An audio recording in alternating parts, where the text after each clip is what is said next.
Hey everybody, it's Camden here with Generation Z Podcast. Today, Dave and I are talking with Charlie Robinson.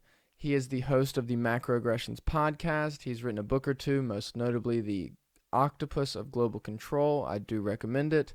And the following conversation is about an hour and a half. We get into the games that the Freedom of Information Act plays, the agenda of the mainstream media, pushing people out, pushing whole stories out. We also talk about the approved disclosure of the CIA recently. It's pretty interesting stuff, but of course, per usual, we do get into the VAX conversation a bit. We do get into the recent envelope pushing things that have hit the mainstream media even, and honestly, we've got to play it safe. I only took out maybe about 30 minutes, 40 minutes max of this interview. It is not a lot, but I do recommend that everyone that can join the Patreon at any level you can to catch the rest of this interview, because I think it is so worth it. Now, I do hope you enjoy what has been uploaded to YouTube. I think it is fun. It's a good conversation, and I really do believe you'll enjoy it. So, here you go. All right. So without further ado, me and Camden are both big fans of your work. This is Charlie Robinson from the Macroaggressions podcast, also the author of multiple books having to do with many different facets regarding intelligence, the overall system of our society, the hierarchy, you name it. So, Mr. Robinson, thank you so much for coming on, sir. Well, thank you, but please don't ever call me Mr. Robinson. It makes me feel like an old person. My goodness. Well, I just regular, but of course you're polite. So thank you for being polite. It's the Canadian in me, probably. It is the Canadian in you. Exactly. I had my two roommates post college were both from Toronto, and they're the nicest, most polite people. Our apartment was always in pristine condition, and everything was put where it was supposed to be, and everyone were they every time they bumped into you around the house, around the sorry sorry, right? Sorry. Yep, absolutely. Sounds about right. Well, first off, I just want to thank you so much for coming on, but I don't know where we could start with the kind of content and not only that, but information that you delve into. I mean, is there, well, first off, let me just say, is there anything as of recently with regards to real world events? It doesn't have to be UFO related. Anything that's really sticking out to you at this very moment that you feel people should know more about that they don't? Any one or two particular, events behind the curtains? Well, it's funny to me that in the in what's been the top story for us for the last year or so, the COVID situation, we've seen the wheels fall off in terms of some of the people that were held up there as the arbiters of truth and goodness, like Bill Gates and Fauci, and we've watched them be thrown under the bus recently. So I find that interesting. I think that might be a signal to a lot of people that, hey, maybe these people that you blindly trusted are not the right people to trust. So I'm on the one hand, happy to see that. I anytime these people get to, have their worlds come crashing down on them, I'm certainly there to watch it for sure. But it also leads me to believe that there might be some sort of ulterior motive going on, or that there's some part of the plan that we're not aware of yet. So I'm not celebrating or anything yet. I'm just keeping my eyes open, like a lot of this stuff. I think but specifically to the UFO side of it, if we want to talk about that, I mean, it's just the most. Well, before we get into that, I just wanted to ask, with regards to Gates and Fauci, I did have a couple of questions I wanted to pick your brain on. Regarding the Fauci emails, do you believe it to be as simple as BuzzFeed claiming they got the Freedom of Information Act request, or do you think really what really happened behind the scenes was someone was not happy with Fauci and they kind of, gave a little bit of a tap on the shoulder to the public?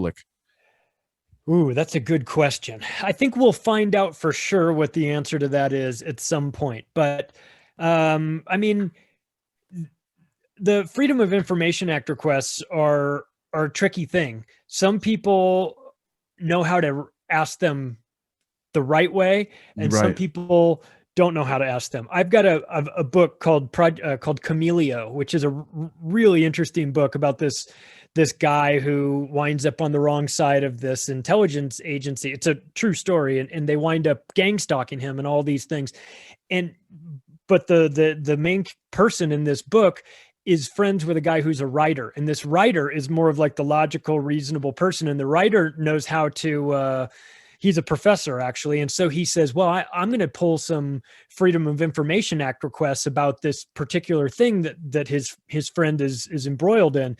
And so he says, but when he did the Freedom of Information Act request, he actually, before he sent the first one, he had the idea that he was going to send two of them. The first one he sent, very logical. I'm looking for this. I'm looking for this. I'm looking sort for of that. like textbook theory written, like, yeah, exactly the way you would do it. And he put his name on it and he sent it out. And then he said he waited about 6 weeks and he did a new one. But in this Freedom of Information Act request, he wrote it like a crazy person, run-on sentences and asking for the same stuff, but he did it in a way that was, you just one glance at it and you would be like, oh, a crazy person wrote this for sure. right. And he put a different name with a different address, an address that he had access to, and he sent that one off. When the request came back, the one that was written the proper way, very logical, they said, we have no records of this information at all. Zero. We have Holy nothing. crap. The other one, the one that was totally psychotic, he got 190 pages of documents sent to him on it. What the hell? I know that. Sometimes the FOIA requests are a tricky thing. So it could be that people at BuzzFeed or whoever was responsible knew the right way to do it. Right. Or it could be somebody on the inside that says, oh, well, I'll give you the, or let's pretend like we're going to accidentally let this out, but why don't you request it and I'll make sure that you get it. Parts of it are redacted, of course, but that could happen. I don't know. I'm not certain how that happened. I just know that, well, I'll tell you what, I think if they wanted to keep those emails under wraps, they could keep them under wraps. They chose not to. Right. So that makes me think that somebody in some place, I don't think that was an oversight. It could have been, but I would suspect that it was more. Are you familiar with, I'm sure, Susan Go? No, who's that? Who's allegedly responsible for covering up a lot of the UFO FOIA requests? Apparently she's been the one that's sort of been tinkering with FOIA overall, like not just the software, but the entire system as to how you can obtain things. I mean, but overall, do you think the FOIA requests are I don't want to say a waste, if you will, but do you think they're just a form of trickery for the public to say like, oh, they if we really request it, they'll give it, like. Yeah, I don't think well, just evidenced by that, the example that I had that you can ask for the same thing in two different ways. And sometimes you'll get it and sometimes you won't. I think it's cover. Really, it's, hey, we've got this FOIA system and we'll give you the stuff if you ask for it. I mean, we have nothing to hide, right? But they're masters of deception. And I think that if I think the real stuff gets hidden, I think they give you the limited hangout. They'll give you enough to maybe placate some people or maybe send you down the wrong path even. So I don't discount the FOIA documents or the requests in that process. I say, ask for it. If you get it, great. But I wouldn't, if I asked for something and I knew that they had documents and I got something back saying we have no documents, that also wouldn't surprise me. I think I would be thinking along the lines of, well, maybe I'll get some of it. Maybe I'll get none of it. I don't know. But in certain cases, I think like with John Greenwald, I mean, with the Black Vault, he could teach the class on how to write FOIA requests. He's the guy that knows how to do it. Absolutely. So my guess would be, if anyone knew how to do it the right way and ask the right questions and request it in the particular order that they're looking for, that would be the guy that would do it. That would be the guy that knows how to do it. And I think he's probably got the best records that you can get from that.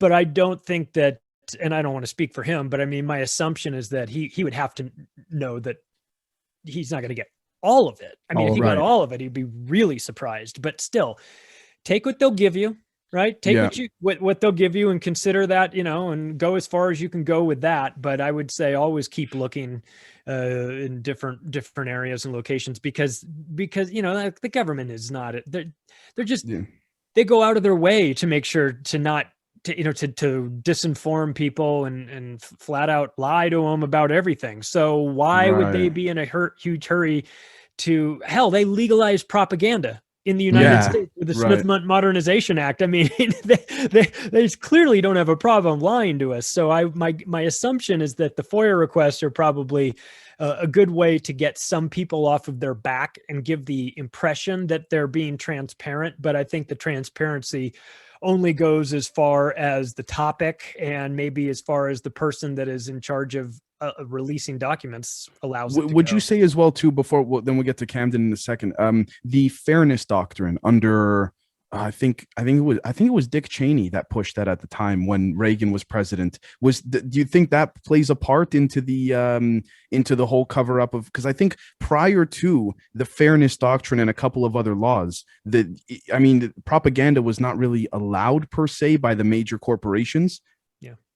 And then well, I mean, when Dick Cheney puts forth a document that's called that has the term fairness in it, I mean, then you've dipped your toe into a parallel reality. Right.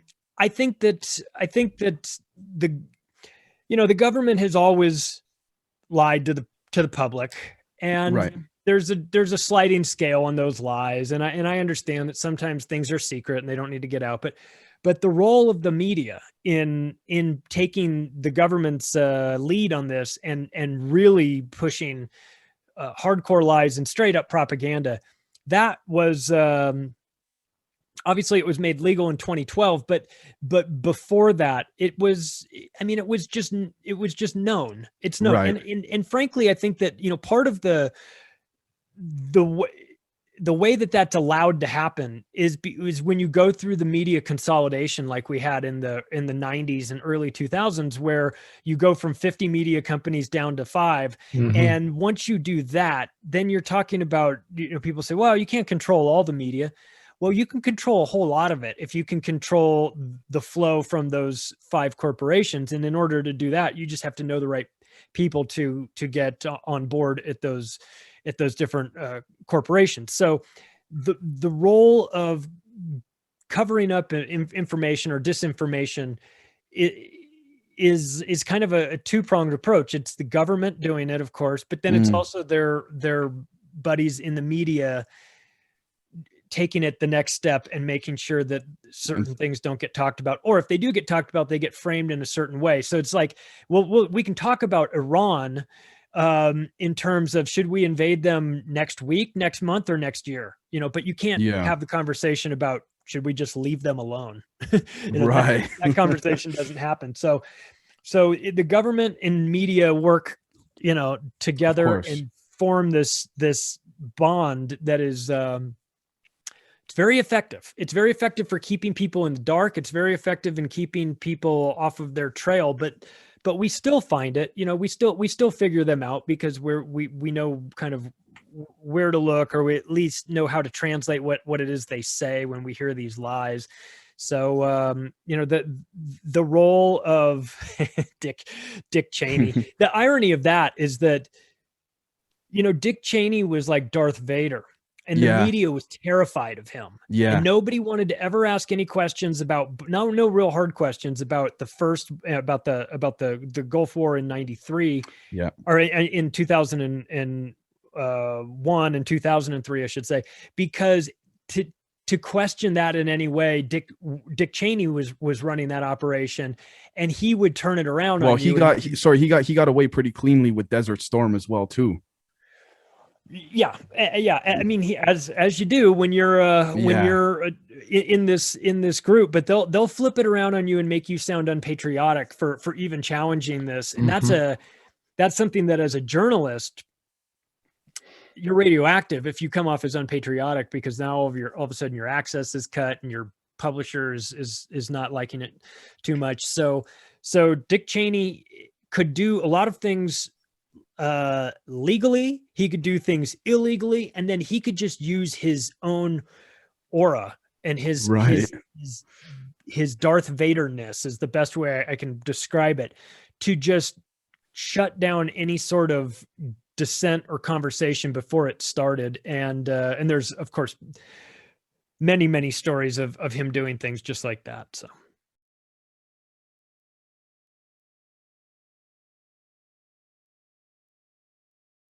No, it's absolutely a great point. Camden, did you want to touch on anything regarding pharmaceutical still, or? Well, it kind of pharmaceutical, but it gets more into the general concept of media and conspiracy relationship. So if you got Please, something, go ahead. By all means. Okay. Yeah. No, I was just going to ask. I mean, we've gone away all the way from Dick Cheney and Desert Storm to media relationships to big pharma media relationships. Why is it that when the masses, when the people that are critically thinking start to get into these conversations, that's a conspiracy theory that's malignant. But right. when the media has its own admission of what it did do as a conspiracy, whether it's the Russian bounties on U.S. soldiers in Afghanistan or the Jussie Smollett alley beating by MAGA people, why are those not conspiracy theories and just mainstream media saying, we got our facts wrong, sorry, my bad? Why are those not conspiracies when they objectively, definitionally are? You know, of course, because they are, but it's right. it's the whole Donald Rumsfeld. Mistakes were made, you know. Mm-hmm. We're gonna move. We don't want to live in the past. We don't want to live in the past. We're going to move forward. We're going to press on, and we're going to forget. I mean, the media is just so dishonest on every level. When we do it, it's conspiracy theory. When they do it, it's mistakes were made. You know, when they're wrong about something, the retraction is printed in teeny tiny print on the last page of the newspaper. When we get something wrong, it's, you know, deplatforming or branding as someone as a, you know, tinfoil hat wearing conspiracy theorist. I think that it's, you know, what the media does is they play with words, and they play with the use of words. So like conspiracy theorist is this term. Of course, we know that the CIA created it, that they've used it to sort of tarnish people. Mm-hmm. Same thing with like the concept of everybody's anti-Semitic. You know, you just don't want these labels put on you, because then you have to defend yourself. And the more you defend yourself, the guiltier you look, you know? So like I've been telling people, I'm not a conspiracy theorist. I'm a conspiracy analyst, and I'm not theorizing about potential conspiracies. I'm analyzing actual ones, and they happen all the time. And it's not a rare thing, and it's not, you know, but the media will have, I mean, think about this. This is the same media and Chris Cuomo at CNN, who said, you know, you can't read this report. If you read this report, it's illegal, but we can read it. So we'll tell you what's in the report. Right. And you're like, what are you talking about? I mean, you're just lying and lying and lying and lying.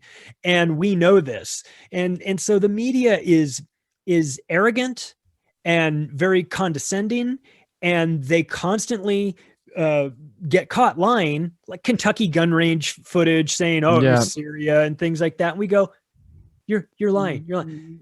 And they just continue on like there's nothing wrong. And I've realized why. And the media in some respects operates similarly to the way Donald Trump would operate, which is, you can't shame somebody who has no shame. Sorry, which is probably why he was such a threat to the media. For sure. Yeah. They didn't like him. He was showing them, you know, he was, you know, he was just indifferent. When you would, you know, you would have like the grab him by the pussy tapes and things like that. Yeah. And I'd be like, oh, this is going to sink him for sure. And he just, He got, sorry, I didn't mean to interrupt you, Charlie, but he basically got billions of dollars worth of free advertising based on how they covered him for the 5 years. You know? But sorry, please go on. Yeah. So you've got, you know, so with the media has the same sort of philosophy. It's like, it's hard to shame the media when they have no shame. It's hard to call them out for their lack of journalistic integrity when they just have no integrity whatsoever anyway. So they don't care. They don't get, you know, they don't get offended. They just, you turn on your TV and they're still there. They're still there. I mean, the BBC, we had this conversation yesterday, actually, on our group podcast, where we're talking about Bruce Fenton was saying that that there was like a couple 100,000 people marching in front of the BBC's offices on the lockdown protests, and the BBC didn't report on it.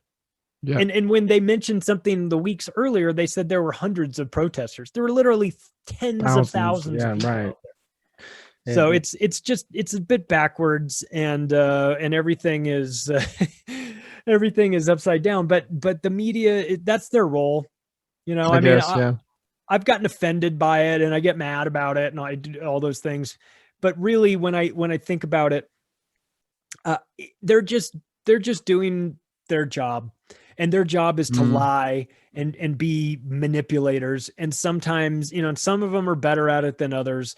But I think that even the most brain dead person is getting a little bit of a taste every day. There's some new lie that's been discovered about the mainstream media. And I put it this way before, and I think it's fitting. It's like if you had a girlfriend or somebody in your, a significant other in your life, and they acted the way the mainstream media did, like, you'd get a restraining order against them for sure, because it's psychotic. It's constantly gaslighting you and telling you one thing and doing the other and making you feel stupid, and then saying, oh, okay, listen, you can't know any of this. We're the only people that can know anything about. I mean, it's so annoying. But I've come to terms with it. The part that really bothers me the most is that the normies that can't see it.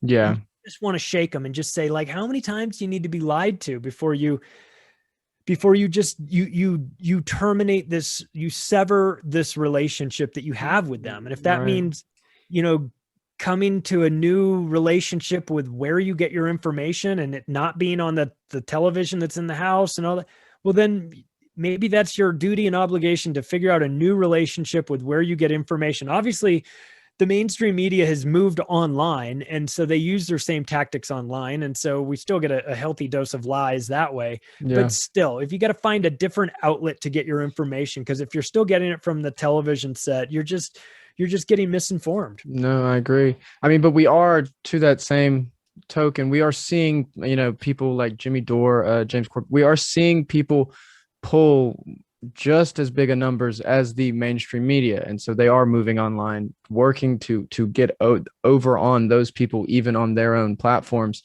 And so, I mean, I do think that enough people are realizing it now this year that, like, just wait a minute, what? So I it is a little bit positive to see. But then the next thing I wanted to ask, we started talking about Trump for a minute. I mean, the media did hate him, but they also loved him because he gave them so much to talk about. And interesting to me is the way that in his recent statements about Fauci and things,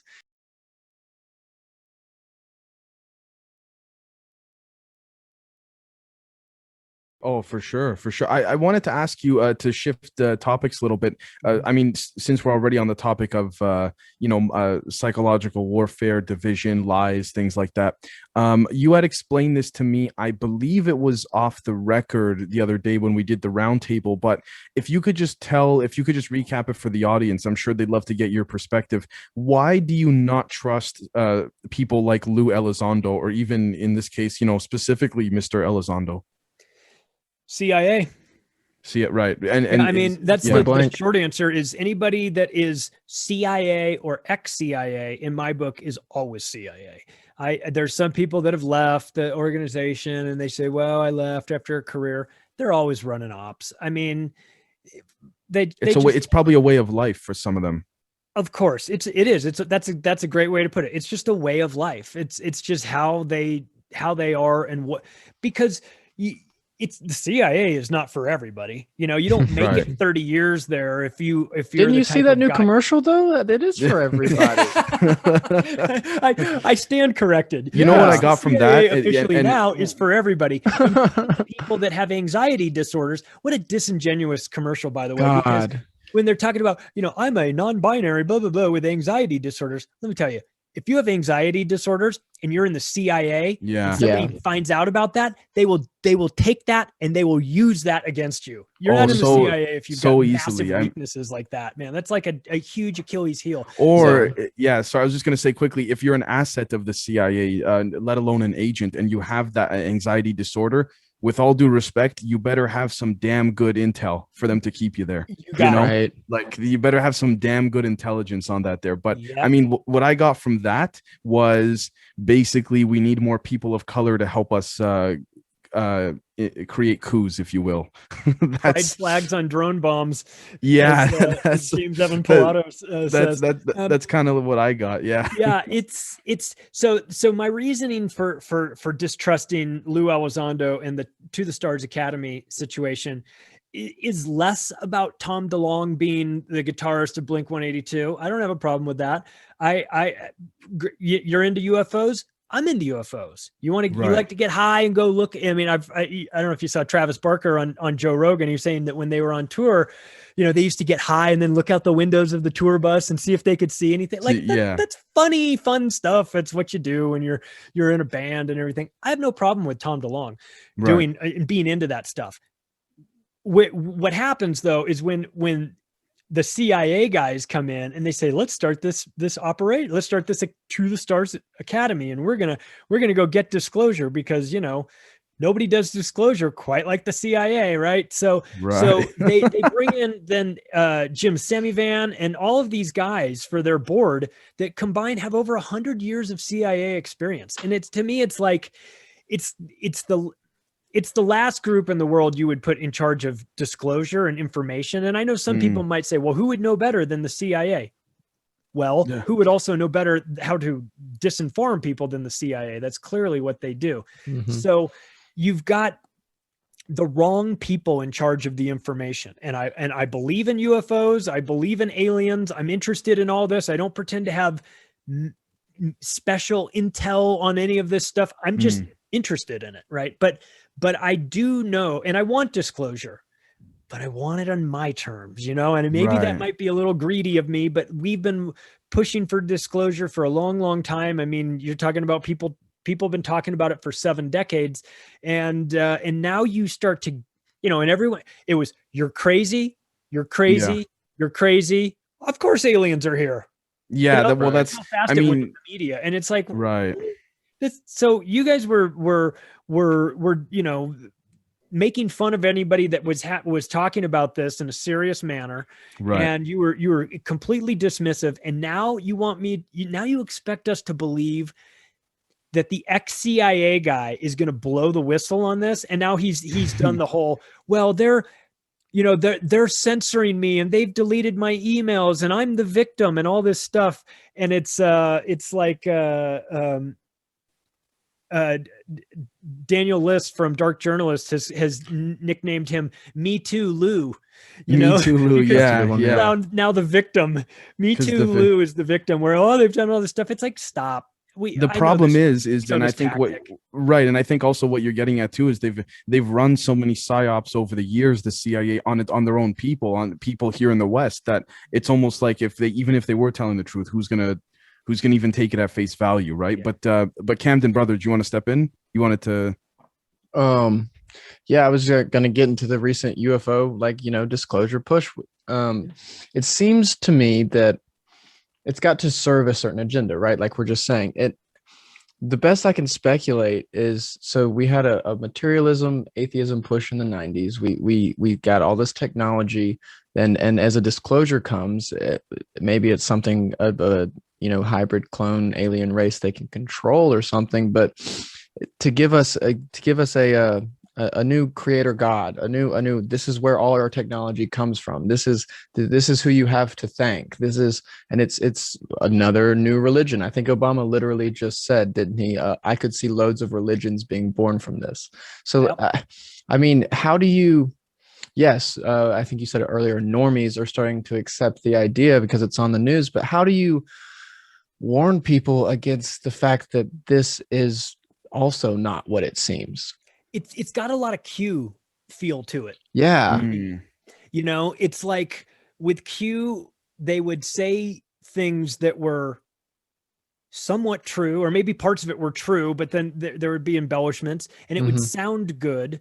And for people that wanted to believe in it, they would get very enthusiastic about it. And then they would tell the Q people, all right, what we're going to do is you've got to trust the plan. We're going to go put you over here and go stay there and trust the plan. The white hats are on it, and you're like, okay, I'm really motivated. I'm super into this, and I'm going to stay here until you tell me to activate or whatever. Yeah. And then they just took them right out of the equation. So with the UFO thing, it to me, it's got a bit of a Q vibe where it's like, all of a sudden you're going to give us the information that we so desperately have been wanting for so long, right? Okay, great. We're enthusiastic. Who's providing this information?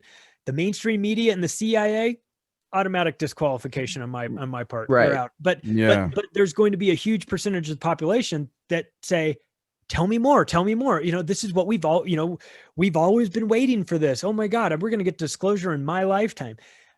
I just feel like it's going to be a limited hangout. It's just going to be a little bit of something. It might be, but no matter what it is, there's an agenda behind it. There's a reason why it's being pushed out. Either the COVID op isn't working the way they thought it would, or maybe this is the setup for, trying to put everybody together in one big group to create a one world government. I don't know why they would do that, because they spend so much time dividing us into little groups. Right. Yeah. Why they would want to assemble us back together into one big group. I don't know, but I just see an operation forming here. I just see something that is so, it's so important to us too. That's another thing. The UFO topic. First of all, how dare they do what they've done for the last 70 years and make everyone sound crazy for talking about it. It's like the one topic that you get on where your friends will just do this, or your family will go, well, he's into that. Well, that's the sign of unfortunately, in this case, a successful operation on their part. For sure. Yeah. A real successful operation. They've got, and to be clear, you can see the vaccine things like that too, where there's like a certain group of people that are like just hardcore believers of it, and anyone else, they just want to shun anyone that's not into it. But I worry about the alien operation, because you just know it's not going to be what it seems. We're desperate for information, but not this way, and not from these people. I kind of, sorry, Charlie, I kind of get the feeling you're also trying to hint at the fact that you're just saying out loud in general to anyone who will listen, don't reach for that information out of desperation, because that's almost what it sounds like that's what people that would be the first reaction, right? And that would be exactly what the CIA would want if they're running an op or something like that. And I want it too, to be clear. I'm desperate for the information too. Right. But not at any cost, like it's got to come from it. I want the right information, not just information, we can get information anywhere. And so it's tough. It's tough to know, but it's like this, know your audience, right? Know who's giving you the information. So if it's coming from the mainstream media, you should automatically be suspicious. And if it's coming from the mainstream media on Fox News with Tucker Carlson, who seems like he's, out of all of them, maybe the best of all of them. That's what I find so interesting about all of this, the irony in that, Yeah, exactly. Well, maybe he's useful because he has a little bit of credibility. I mean, in that circle. Well, no, not even whether or not you agree with Tucker. I'm just saying in general, the way that the other news outlets ridicule Fox News, and then ironically enough, Fox News gets the most UFO coverage. Yeah. Yeah. UFO. Fox News which if you think about it, I would have not guessed Fox News as the UFO disclosure group. Yes, I see them as more conservative, buttoned up type people that aren't busying their minds with this nonsense. But they so you've got the mainstream media delivering the message, and the message they're getting is provided by a guy with 30 years of CIA experience. It's like that's you're drinking water from a poisoned tap, And you're going, why don't I feel better? I just keep drinking all this water. You're drinking the wrong water. If you're getting it from these guys. So it's like, I want disclosure, but I want the right people involved in it. And the fact that they seem willing to give the information, to me, is inconsistent with reality, because I feel like this is information that we need to in a logical way, we would need to pry this information away out of their cold, dead hands. The fact that they're actively volunteering it to us makes me suspicious too. Even if it's a percentage of like a small fractal of a percentage, it makes me suspicious. So, are the videos, the Tic Tac video and all those things, I'm not impressed. I'm not impressed with that stuff.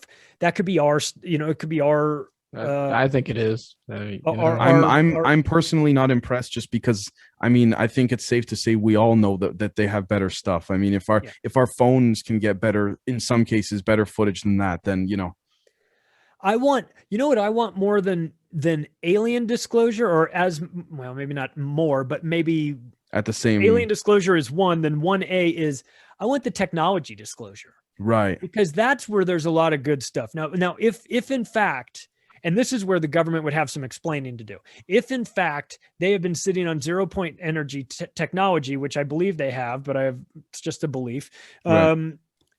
And that could have been used all along to power the world without our need for oil and gas and the wars that starts. Mm-hmm. And yet they buried and suppressed that in order to make money, then shame on them, which I think is what has happened.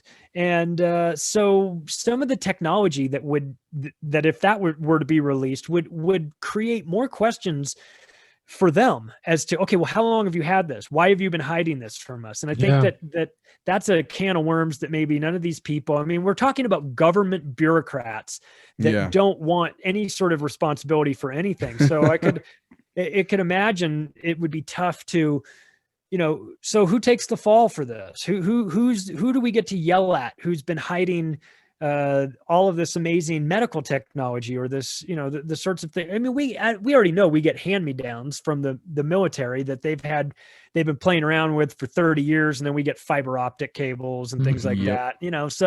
So where are we in this technology game? And I don't know that I would ever expect the government to tell us for a variety of national security reasons or whatever, the reasons they have, but I would never expect them to be fully honest with us. But so it just seems to me like it's going to be, if we get anything, what we'll get will be a whole bunch of stuff that's sort of like, well, we kind of knew this. I'm not sitting around waiting for the big info drop where everything is going to get explained. I just don't think it's going to happen that way. Yeah, no, sadly, but truthfully, I agree with you. Yeah. Right. You know what it is too? Too many individuals with presumably that type of level of access, as they get older in their senior years, they all tend to say the same thing. So if you want to say, not you, I'm saying in general, if people want to say that, Ben Rich was senile, okay, so how about Boyd Bushman? How about the former Israeli space defense minister? How about how about Paul Hellyer? Paul Hellyer is still talking about it, right? That's what I'm saying. So if you want to say that all of them are senile, then if that's the case, let's just use elementary mathematics and run the numbers. What are the odds? Right. Yeah. I mean, they're all senile after. I mean, okay. I mean, even we look at, for example, John Brennan, former head of the CIA, arguably one of the people that we've been talking about this entire hour and a half about the people not to trust, when they go on podcasts like he did a couple months ago and say that, he muffled the words, but he said, and I quote, I think what we'll be seeing down the road may constitute a form of life that some may consider extraterrestrial. But the hell, you know what I mean? Like, at that point, is he senile too now? Like, because last time I checked, these guys still have maybe not Brennan because Trump canceled it, but most of these guys still have their clearances to come back and advise on certain things. So if you're senile, how come your clearance hasn't been removed? Yeah. How come, oh God, what's it? Buzz Aldrin is making these crazy statements late in life, talking about monoliths on Phobos, and talking about the little girl who asked him the question, why haven't we gone back to the moon? And he says, well, I've been asking the same question. The reason why we haven't gone back is because we never went. And you're like, is he drunk? Is he senile? Yeah. Is he giving up the game? Is he pretending to be drunk and senile so that he can talk about this stuff? I mean, what is really happening here? But you'd have to be towards the tail end of your career if you wanted to spill the beans on some of this stuff. And I think that there's a level of maybe not John Brennan, but some of these other guys have a soul and they have a conscience, and they think John Brennan certainly does not have either of those. But when I look at that guy, no. But Paul Hellyer does. And maybe, and Paul Hellier's talking about this stuff. He's upfront. I mean, and I also have to think, like, what does a guy like that have to gain? You know, That's a good point. They put the crosshairs on themselves and open themselves to not just ridicule, but maybe even some sort of imprisonment, you know, for saying what they've said, considering the levels in the military that they've reached. And so I wonder, you know, and when of course we know about the Werner von Braun situation Yep. on his deathbed, talking about, you know, the last card they play, the fake alien invasion and things like that. Like, I wasn't there. None of us. We don't know. Could it have been a fake conversation? Of course. I mean, it's going to be tough for us to ever say definitively. But if you were a guy who kept secrets your entire life and you had a really big one and you knew that your time was over, would you let the cat out of the bag? I mean, I would. I don't but see I why wouldn't not, be. yeah. I wouldn't be. They would know better than to trust me in the first place, because I would. Yeah. I would say something about that, because my responsibility or my loyalty would be to humanity and not to my secrecy oath that I took with a dirty government. Kind of like a double-edged sword, though, unfortunately, right? Because it's like, well, we can't ask him because he's dead now. Yeah. Yeah. Yeah. But sorry, you were saying, please. I didn't mean to interrupt you. Yeah. Well, you know, to me, disclosure will come from those guys that had, you know, the people that were in the inside, not voluntary, right? So not any of these people, because those people are clearly selling something. You just feel it. You can feel the sales pitch. It's too, you know, I mean, they're getting on public airwaves. They're getting in positions where they know a lot of people are going to hear it. And the reason why they're talking about it is specifically because a lot of people will hear it. That's not a private conversation you have with Lue Elizondo at a bar where he tells you, listen, man, they got spaceships. I can't talk about it, but they got spaceships. When you go on Fox News and do that whole routine, it just comes across as disingenuous and like an operation, which of course is what it is. Right. Sorry, before we wrap this up, Camden, you wanted to... Yeah, I was just gonna say, if those guys are all senile, how isn't Joe Biden? You know, I mean, and it's just got to throw that little jab in there, but I know what you mean. It seems like there's just a disconnect, and no one takes people as humans at their word when they're still actually being humans. I don't know. It's a discrediting thing. Yeah. I just want in the end, I just want to know. Yeah. I'm not going to rework my life because of it. I'm not going to believe a new religion or get rid of, or pick up I'm not going to do any of this.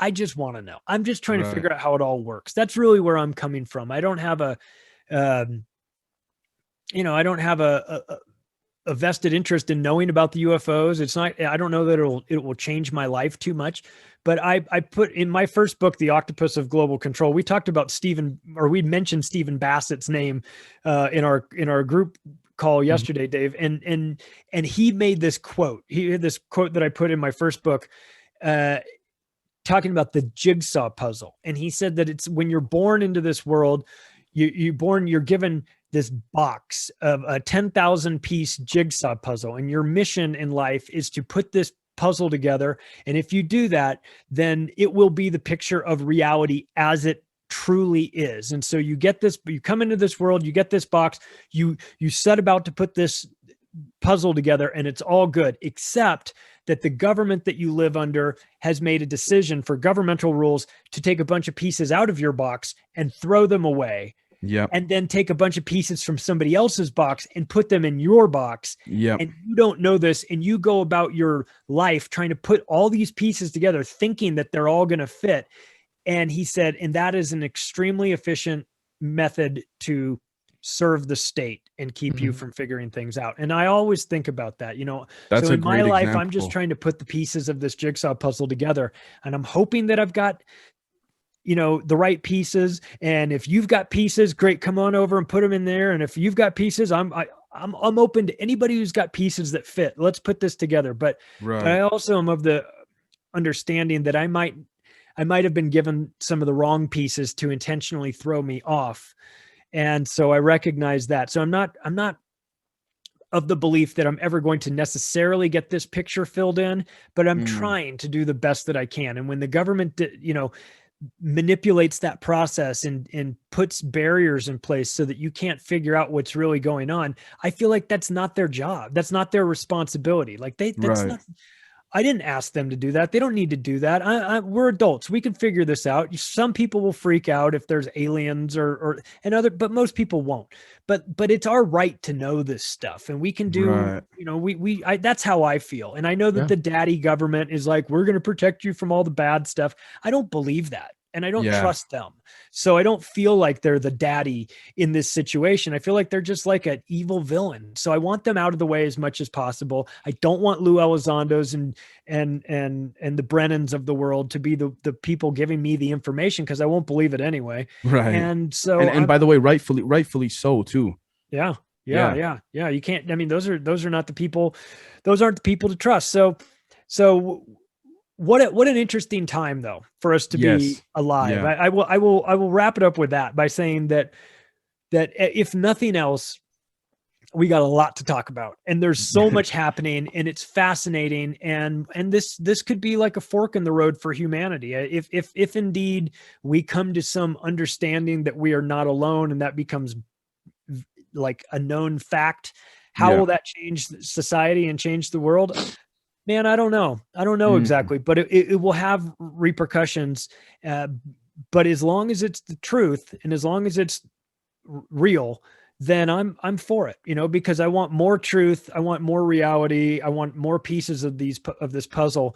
And if the aliens are a big piece of it, then let's have it. We've been reading about them for a long time, and they've been showing up in ancient paintings and ancient texts and things like that. There's got to be something there. So just level with us, and for once, just level with us, right? Exactly.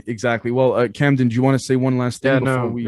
And very much the same idea you were getting at. Something I heard recently that I really like is, we used to think that we were born too late to explore the world and too early to explore the universe, but it kind of feels like we're born in like the most important time for either of those, right? So I mean, that's just a really powerful little saying I heard recently, and that's exactly what you were getting at. And so it makes me feel really optimistic in general. Yeah. What if out of all the generations that we've had of our family trees throughout the thousands of years, what if right now is the time when it becomes well known that that there actually is that would be, it'd be like, winning the cosmic lottery for us to get to quite a fluke for us. Situation. Quite a fluke for us. But please, Charlie, please tell everybody where they can find you. If people want to get a hold of you, check out your work and all that. Yeah. So my website is theoctopusofglobalcontrol.com, and everyone can I've written a couple books. They're available there. You can also find my podcast, Macroaggressions. That is out in audio format everywhere where podcasts are served, and also in video format on David Icke's platform, Iconic. It's on Odyssey. I'm on Rockfin and also on YouTube, although they keep giving me strikes, which is, I noticed. I just wanted to say, so the audience is aware, just by checking out your Twitter, you kind of test the waters with YouTube. You put one thing up, you're okay. You put another thing up and they just screw you. Like, So it's that's fun. Constantly changing rules that you never can tell where they are. You put one interview up. I understand. I put my David Icke interview up. I know that that's going to get taken down. I know that, and it did, of course. But then Joel Hirschhorn interview, an 80-year-old guy who's worked in the medical industry for 4 decades and wrote a interesting book about COVID. I put his video on where we're just talking. Gone in 15 minutes, just totally strike, deleted, and everything. I've had a couple of mine removed. It's usually taken a day or two. I'm surprised yours is minutes. Wow. Yeah, mine was minutes. And it might have been on my part. Maybe I put a keyword in there that triggered the algorithm to find it and take a look at it. But yeah, it was. I actually put that one up, not even thinking that might get me in trouble. I have others that I thought would get me in trouble that didn't, and that one I didn't think anything of. So yeah, it's a constantly changing set of rules. So we're always having to kind of be adaptive to that. But I'm using YouTube Gotcha. Yeah. I'm using them to get my information out. I will use them for as long as I can. And when they kick me off, then they kick me off. But Right. I appreciate the invite on here because I love to talk about this stuff and try and, see if we can get people thinking about these things, because thinking about these unusual and interesting topics is the first step towards changing some of these things. And Absolutely. and you never know what conversation you're going to hear that's the one that, like, you go, oh yeah, it all makes sense now, or oh, I never thought of it like that. So there was something in my life that did that to me, that made me start to see things differently. And so I take every opportunity I can to talk to as many people as I can to try and hopefully get them to just see things from a different perspective. And so if you like my flavor of insanity, you can find me at Macroaggressions on iTunes and places like that. And I do 2 shows a week. One's an interview and one's a monologue. And so far it's been keeping me sane. I'll say that much. Just to be able to get that, to be able to sort of get that out of your system is very cathartic. So it's a two-way street. I know the people are getting information from me, but I'm also working out my, insanity. That's great that you them, metaphorically that you kill 2 birds with 1 stone. So that's great, man. That's so great. Well, thank you so much, Charlie. And we'll talk very, very soon. Would love to have you on again. Absolutely. It'd be my pleasure. All right. Cheers. Thanks, guys.